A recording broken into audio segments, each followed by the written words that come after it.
Kitchen का काम खत्म करके संध्या जैसे ही कमरे में जाने लगी तभी सासू माँ की आवाज आई, बहू कल नाश्ते के लिए काले चने भिगो देना और तेल गर्म करके ले आना, तुम्हारे बाबूजी के जोड़ों में दर्द हो रहा है। जी मम्मी जी बोल संध्या जल्दी से किचन में गई और सब इंतजाम करके गर्म तेल सासू जी को देकर पूरी तरह से थक कर चूर जब अपने कमरे में पहुंची तो बिस्तर देखकर तुरंत उसने चैन की सांस ली और आराम से पसर गई।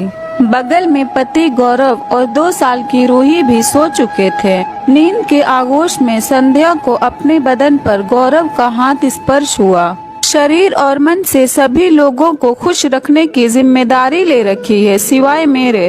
अब तुम पहले वाली संध्या नहीं रह गई हो। रोज कोई न कोई बहाना रहता है, कभी रूही उठ जाएगी, कभी तुम्हें जल्दी उठना रहता है और अधिकतर तुम थकी ही रहती हो। और फिर गौरव ने तकिया उठाया और कमरे से बाहर लिविंग रूम में चला गया। पीछे कमरे में तन के दर्द के साथ मन का भी दर्द समेटकर संध्या भीगे आंसुओं के साथ निढाल होकर सोचने लगी कि गौरव को न मेरा थका तन दिखता है और न थका मन, बस उनकी जरूरत पूरी होनी चाहिए। वो क्यों नहीं समझते कि मुझे भी उनका सानिध्य चाहिए। लेकिन जब तन थका हो तो मन की भावनाएं भी कहीं दबसी जाती हैं। संध्या और गौरव की शादी को लगभग 5 साल हो चुके हैं। शादी की पहली रात को ही गौरव और संध्या ने तय किया कि परिवार 2 साल बाद ही सोचेंगे। जब घर में बहू आती है तो शुरू में सबको भाती है, लेकिन फिर धीरे धीरे उसमें सिर्फ कमियां ही कमियां दिखाई देने लगती हैं। खुशकिस्मत वाला ससुराल बदकिस्मत ससुराल बन जाता है। सबको यही लगता है कि न जाने किस मनहूस घड़ी में इसे घर की बहू बना लाएं। घर वालों की सुन पति भी ताना मारने से पीछे नहीं रहते। कुछ ऐसा ही संध्या के साथ हुआ। सास ने अपना घर अब तुम देखो कहकर संध्या को घर की जिम्मेदारी सौंपकर आराम फरमाने लगी। माँ के साथ काम करने वाली नंदे भी यह कहकर रसोई में नहीं आती, भाभी आपका घर हमने बहुत संभाल लिया, अब आप आ गई हैं तो अपना घर संभालो। यह अलग बात है कि हमेशा उसे यह एहसास जरूर कराया जाता कि आपके मायके में ऐसा होता होगा, यहाँ आपको हमारे हिसाब से रहना है। जब तक रूही नहीं हुई थी संध्या सब काम कर लेती थी, लेकिन रूही के होने के बाद उसकी जिम्मेदारी भी बढ़ गई थी। नंदे कॉलेज से आकर सब फालतू काम करेंगी, लेकिन भाभी की मदद नहीं करेंगी। संध्या रूही की देखभाल करने को कहती तो भाभी बच्चा पालना आपकी जिम्मेदारी है, हमारी नहीं, बोलकर घूमने चली जाती।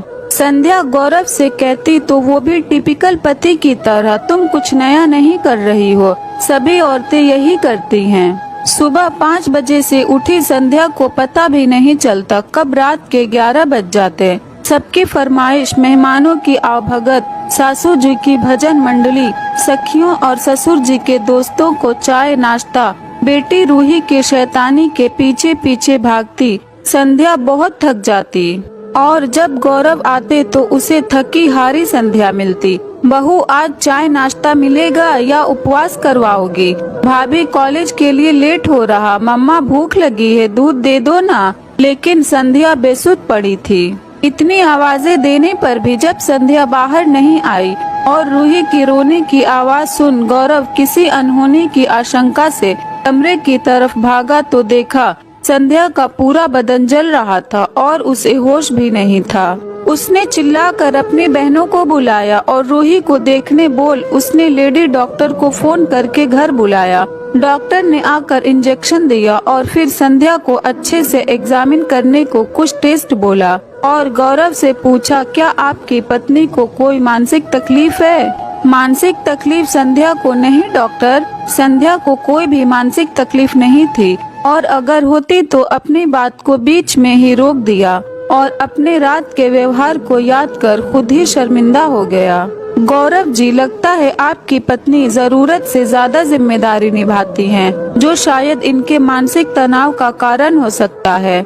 मैं कुछ दवाएं लिख देती हूँ और कोशिश कीजिएगा यह खुश रहे। डॉक्टर ने लिस्ट पकड़ाई और आराम करने को कह वहाँ से चली गई। गौरव माँ के कमरे में गया और बाहर ही ठिठक गया। अंदर से उसकी दोनों बहनों की आवाजें आ रही थी। मम्मी अब क्या करें, आपकी महारानी तो बीमार पड़ गई, अब हम दोनों कुछ नहीं करेंगे। भैया से बोलो महारानी को दवा खिलाकर जल्दी से ठीक करें। तमीज से बोलो तुम दोनों। भाभी बोलने में क्या जुबान घिसती है, सुबह से शाम तक तुम लोगों की खिदमत और जरूरतें पूरी करती रहती है, और आज वो थोड़ा बीमार हुई तो तुम दोनों। गौरव गुस्से से उन्हें देखने लगता है और फिर माँ से कहता है संध्या को आराम और हमारे साथ की जरूरत है, इसलिए हम सभी को उसकी मदद करनी होगी। तभी रूही आकर बताती है कि मम्मा को होश आ गया। गौरव बहनों से संध्या के लिए दूध और बिस्किट कमरे में लाने को बोल संध्या के पास चला जाता है। संध्या बिस्तर से उठने की कोशिश कर रही होती है तो गौरव उसे संभाल लेता है और थोड़ा गुस्से से बोलता है, तुम चुपचाप लेट नहीं सकती? बहुत देर हो गई, घर के सभी काम पड़े हैं। संध्या बोली, पड़े रहने दो, घर में और लोग भी हैं, कर लेंगे, तुम सिर्फ आराम करोगी। गौरव ने उसे जबरदस्ती लिटा दिया और संध्या को ध्यान से देखने लगा।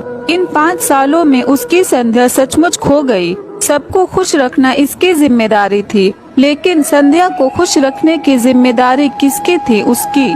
उसने कभी उससे पूछा ही नहीं कि वो क्या सोचती है, क्या चाहती है। जिस परिवार की जरूरतों का ख्याल रखने का ताना मारता रहता हूँ, वो परिवार भी तो मेरा ही है। वो तो सिर्फ मुझसे बनकर आ गई, वो भी अकेले। क्या मैंने कभी पूछा कि वो क्या चाहती है और क्या सोचती है?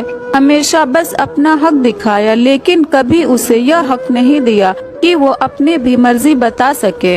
हमेशा तन का सुख देने को ही अपना जिम्मेदारी समझा, कभी समझने की कोशिश ही नहीं की जब उसका मन ही सुखी नहीं है तो तन की खुशी का क्या होगा। संध्या फिर उठने की कोशिश करती है तो इस बार गौरव जोर से डांट देता है, क्या है तुम्हारा तो यह रोज का काम है, अगर एक दिन नहीं करोगी तो कोई कयामत नहीं आ जाएगी।